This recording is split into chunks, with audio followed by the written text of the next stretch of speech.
Hey, this is Noah from Health and Balance. Today I have a health tip for you to help strengthen your weak hips. To begin with, to know if you have a weak hip, you usually will find this comfortable right here. This hip is out. This is the weak hip right here.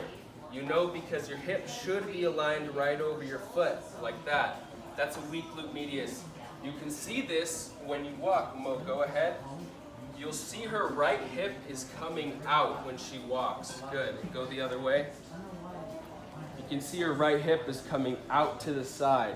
That's a weak glute medius. So what we're going to do here, let's say this one is my weak glute medius. I'm going to stand on my left foot, raise this right knee, the one closest to the wall, to about 90 degrees. Good.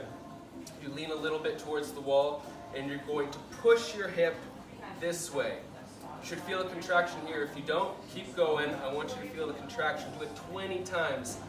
If that's too hard for you to do, you need more practice. 20 should be easy to do. That's also how you know you got a weak glute medius. Good. You do that, and then check to see how your gait is. You want to be solid stance, no slack like this. That's not good for you.